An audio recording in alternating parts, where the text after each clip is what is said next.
Welcome to new TV Telugu. ఇప్పుడు Telangana top 10 చూద్దాం. మెదక్ జిల్లా టెక్మాల్ మండలంలో షాబాద్ గ్రామంలో ఉన్నటువంటి 85 సర్వే నెంబర్లు వ్యవసాయ భూమి అయితే ఈ భూమిలో కొన్నేళ్ల నుండి గిరిజనులు సాగు చేసుకుంటూ ఉండగా అదే సమయంలో వేరే వాళ్ళు వచ్చి అక్కడ ఇది మాకు సంబంధించిన స్థలమని బెదిరింపులకు పాల్పడడం కాకుండా గాయపరచడంతో ఆందోళన మాజీ శాసనసభ్యులు చంటి క్రాంతి కుమార్ నాడు వారి పక్షాన వచ్చే మెదక్ ఎస్పీకి ఫిర్యాదును చేశారు.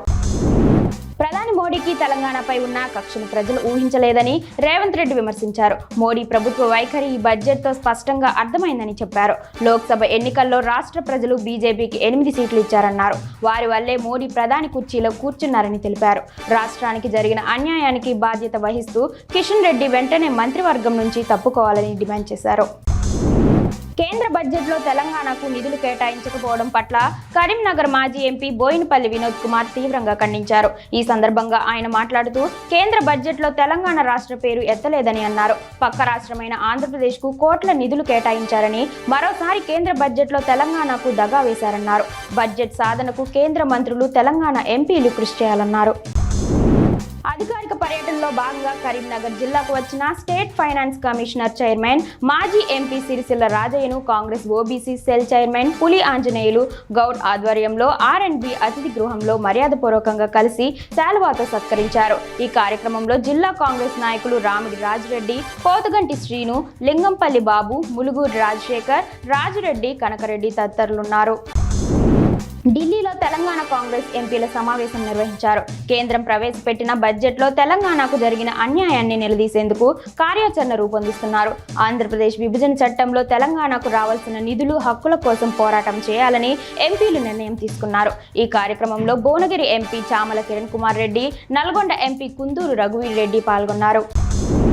సిద్దిపేటలోని ప్రభుత్వ జూనియర్ కళాశాల విద్యార్థులకు మైనర్ డ్రైవింగ్ ట్రాఫిక్ నియమాల గురించి, రోడ్డు నిబంధనల గురించి సిద్దిపేట ట్రాఫిక్ ఇన్స్పెక్టర్ రామకృష్ణ అవగాహన కల్పించారు. మైనర్ డ్రైవింగ్ ప్రమాదకరమని, చట్ట ప్రకారం నేరమని వివరించారు. రోడ్డు ప్రమాదాల నివారణకు ప్రతి ఒక్కరూ కృషి చేయాలని, రోడ్డు నియమాలు, ట్రాఫిక్ నిబంధనలను పాటించి వాహనాలు నడిపి క్షేమంగా గమ్యస్థానాలకు చేరుకోవాలని సూచించారు.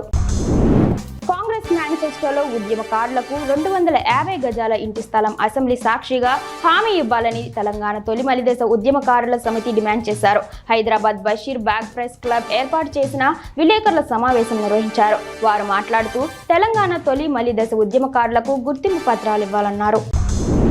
కేంద్ర ప్రభుత్వ సర్వీస్ ఉద్యోగాల్లో దివ్యాంగుల కోటపై స్మిత సబర్వాల్ చేసిన వ్యాఖ్యలపై రాష్ట్ర వికలాంగుల సహకార సంస్థ చైర్మన్ మూర్తినేని వీరయ్య అభ్యంతరం వ్యక్తం చేశారు. ఈ మేరకు మలక్పేట్లోని వికలాంగుల శాఖ కార్యాలయంలో ఆయన మాట్లాడారు. ప్రతిభ అనేది ఎవరి సొత్తు కాదన్నారు. వైకల్యాలు, శక్తి సామర్థ్యాలు మేధోశక్తిపై ప్రభావం చూపదన్నారు. IAS అధికారి వికలాంగులపై ఇలాంటి వ్యాఖ్యలు చేయడం తన స్థాయిని దిగజారుస్తుందన్నారు. కేంద్ర ప్రభుత్వం ప్రవేశపెట్టిన బడ్జెట్లో తెలంగాణకు తీవ్ర అన్యాయం జరిగిందని చొప్పదండి మాజీ ఎమ్మెల్యే సుంకే రవిశంకర్ మీడియాతో అన్నారు. రాష్ట్రంలో బీజేపీ 8, కాంగ్రెస్ 8 ఎంపీలు ఉన్న కాళేశ్వరం ప్రాజెక్టు జాతీయ హోదా, రహదారులు, రైల్వే లైన్లు, దేవాలయాలకు నిధులు తీసుకురావడంలో విఫలమయ్యారని విమర్శించారు. కాళేశ్వరానికి జాతీయ హోదా కోసం, రాష్ట్ర అభివృద్ధికి నిధుల కోసం కొట్లాడిన ఘనత బీఆర్ఎస్ఓ అని అన్నారు. బెల్లంపల్లి మండలం కన్నాల జాతీయ రహదారి తిరుమల హిల్స్ సమీపంలో ప్రమాదకరంగా ఉన్న యూటర్న్ అధికారులు ఎట్టకేలకు మూసివేశారు. ప్రమాదాలు అధికంగా జరుగుతున్నాయని, ఈ రోజు ఉదయం సైతం ప్రమాదం జరిగి పలువురు గాయపడ్డారని తెలుసుకున్న వెంటనే స్పందించిన బెల్లంపల్లి నియోజకవర్గ ఎమ్మెల్యే గడ్డం వినోద్ వెంకటస్వామి వెంటనే అక్కడి యూటర్న్ మూసివేయాలని అధికారులను ఆదేశించారు.